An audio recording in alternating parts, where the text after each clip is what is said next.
Сәлеметсіздер ме? Сіздермен мен Аружан. Бүгінгі видеода сіздерге менің мектептегі махаббатым жайлы оқиғамен бөлісіп айтып берейін. Видеоны көрместен бұрын лайк басып арнаны қолдап кетейікші. Ал мен бастайын. Алғаш оны сыныпта көрген кезде бір түрлі сезімде болдым. Сүйемін бе, әлде жек көремін бе? Өзімде түсінбедім. Ол сабаққа келмеген күні бұған не болды? Ауырып қалмады ма екен деген ойлар келе бастады. Иә, сол кезден бастап оған қатты ғашық болдым. Білмеймін, сыртқа көкіректігімді көрсетіп, өй, анау ма деп жүрдім басында. Кейін бәрі білетін болды. Иә, мен қарапайыммын, сабағым өте нашар болатын.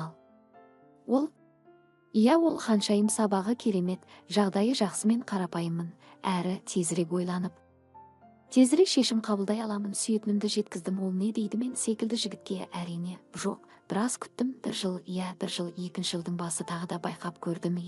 Тағы да жоқ. Үшінші рет батылдығым жоғалды болды.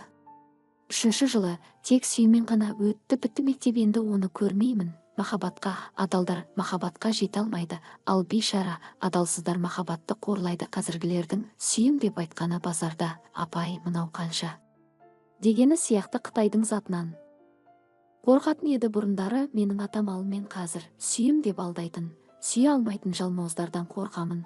Махаббат деген кіршіксіз сезімді кір жүрекпен астамайықшы. Сүйем ұлы сөз, қызығушылықпен ұлы сезім. Махаббатты шатастырмайық. Нәпсіқұмарлық пен махаббат екі бөлек.